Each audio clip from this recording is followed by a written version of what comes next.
Fala pessoal, Guilherme Diniz aqui mais uma vez. Como é que vocês estão? Tudo bem? Pessoal, então vamos lá. No vídeo de hoje eu quero ensinar um pouquinho para vocês um pouco sobre modelagem e relacionamento de dados. Mas antes, pessoal, não deixe de se inscrever, deixe seu like aí, isso é muito importante aqui pra gente. Assim o YouTube ele entende que esse vídeo tem que chegar para mais e mais pessoas, beleza? Então, bora pro vídeo. Pessoal, falando sobre modelagem, é um termo muito comum aqui, né, para a parte de construção e modelamento de dados. É um termo que o pessoal chama de star schema, né? Que é ou conjunto estrela, que significa o quê? Né? A gente ter uma base de dados central, né? Ou a base de dados que a gente chama de tabela fato, e o star, né?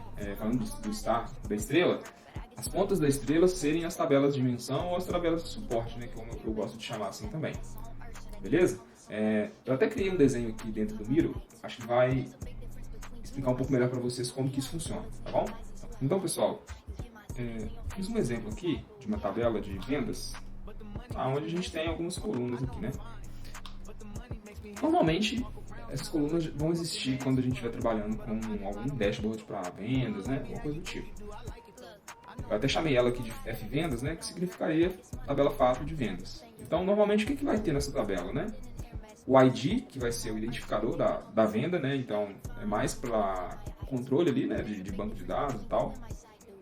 E agora, o que é interessante são as outras tabelas, as outras colunas que identificam, que dão informação, né, a nossa venda. Por exemplo, ID cliente,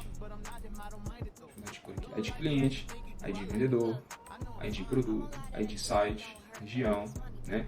Essas informações, muitas das vezes, elas não ficam, não são tão legais da gente identificar dentro da nossa tabela de fato, né? Por exemplo, ID cliente, a gente tem aqui dois números, né? Dois códigos, código 1 e código 2. Então, o que isso significa, né? Por que não tem aqui o nome diretamente, né? Porque, falando em desempenho de banco de dados, né, em modelagem, imagina que se a gente tivesse aqui um nome, né, inteiro, né, para toda vez que fosse criado um código, isso aqui ia crescer, ia consumir muito espaço, né? Mesmo que seja só string, isso aqui consumiria muito espaço dentro da tabela do banco de dados. Então, o que é melhor, né, por padrão, a gente criar uma tabela, dimensão, onde a gente deixaria ali apenas o cadastro dos clientes, né? Não ficaria uma coisa misturada. Então, o que normalmente tem é essa tabela de fato, com o ID e uma outra tabela, que é até essa que eu criei aqui em cima, onde a gente identificaria os nossos clientes, né? Seria ali uma tabela de cadastro de clientes, onde ela seria específica para isso, né? Para deixar apenas os clientes e algumas outras informações que a gente precisa usar. Feito isso, quando a gente tem isso, a gente utiliza uma coluna onde ela vai ser a chave que vai juntar essas duas tabelas. Então, na nossa tabela fato, a gente tem o ID cliente, que vai associar a tabela de dimensão de cliente onde ela vai ter também o ID cliente. E isso, pessoal, isso se estende para as várias outras colunas que a gente tem aqui, né? Então, aqui no exemplo, nós temos essa tabela, essa coluna de ID cliente que vai linkar, e quando a gente precisar de buscar alguma informação, alguma análise de cliente, a gente tem as outras colunas, né? O nome, aqui no caso, do cliente, ou o endereço. Então, estando aqui disponível para a gente, fica fácil da gente poder trabalhar. E lá no Power BI, o que a gente faz na parte de modelagem é a mesma coisa. A gente tem a nossa tabela fato, e na parte de modelagem, o que a gente faz é fazer o link, né, dessa tabela, dessa coluna cliente, ID cliente, com a nossa coluna ID cliente lá na tabela fato. É a mesma coisa, tá? A mesma coisa para o ID vendedor, né? A gente, não sabendo quem é o ID vendedor pelo código, a gente precisaria, né, ir lá e buscar nossa tabela de dimensão do nosso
sentido não, na verdade, a nossa consulta 1 é a nossa tabela calendário.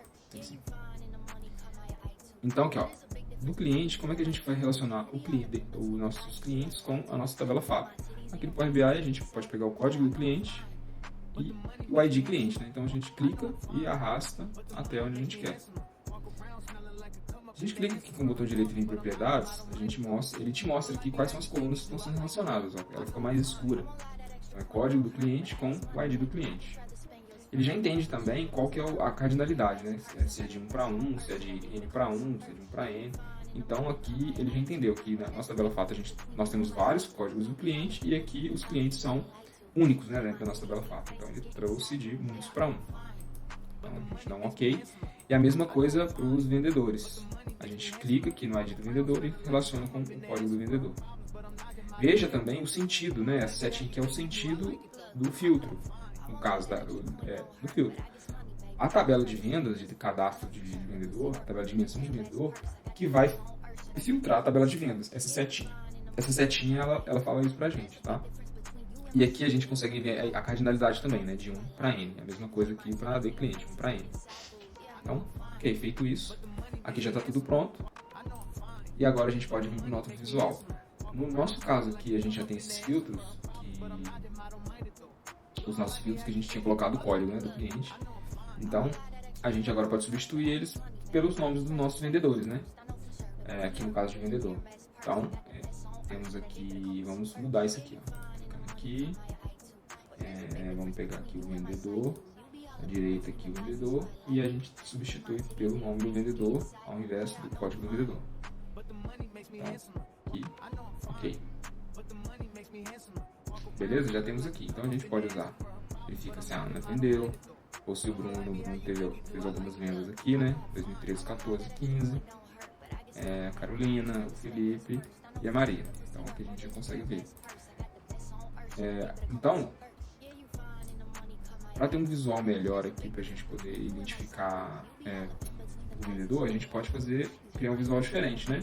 Então, por exemplo, aqui a gente está fazendo as formas de pagamento, né? As vendas por forma de pagamento. A gente pode tentar ver aqui as vendas por vendedor, né? Então, se a gente colocar o vendedor aqui na legenda e tirar a forma de pagamento, a gente consegue ver que teve o Bruno e o Felipe que fizeram as vendas aqui na nossa base de dados, né? Então, o Bruno vendeu 2.773 e o Felipe 4.609, e aqui a gente já consegue ver o período, né, e etc. E a mesma coisa os clientes, né? A gente quiser ver que os pagamentos, quem foram os clientes, né? Vou trocar aqui para cliente. Ao invés da gente ver quem os vendedores, a gente vai ver para cliente. Então, aqui a gente já tem o cliente. Quais foram os nossos clientes nesse período, né? Então a gente tem aqui o João, a Ana, o Fernando, a Júlia, o Carlos. Você vai ver o Fernando. O Fernando pagou no dinheiro aqui em 2013, né? Foi em maio. Eu quero ver a Júlia, o cliente. Ela comprou aqui R$50. O João. O João comprou aqui em abril, em junho de 2013, 2014, né? E aqui também a gente já vem aqui o total, né? Que o João comprou, qual foi a média, o valor máximo do produto que ele comprou, o mínimo também. Então pessoal, hoje foi um vídeo um pouco mais rápido, explicando um pouquinho ali sobre essa parte de modelagem, tabela fato, tabela de dimensão, estágio esquema, como é que funciona. Acho que deu para ter uma ideia de como que isso tudo funciona, beleza? Pessoal, se vocês gostaram, já deixem o seu like, comenta aí também no vídeo se vocês já usam, se vocês já sabiam, se vocês também utilizavam essa forma de modelagem, esse estilo de modelagem de dados, tá? Se não, se você usa outro também, deixa aí para eu poder ver, poder usar aqui também nos meus relatórios, beleza? Então, pessoal, não deixem de curtir, não deixem de se inscrever e ativar o sininho aí, que toda semana tem vídeo novo para vocês, beleza? Então, forte abraço, fiquem com Deus e até o próximo vídeo.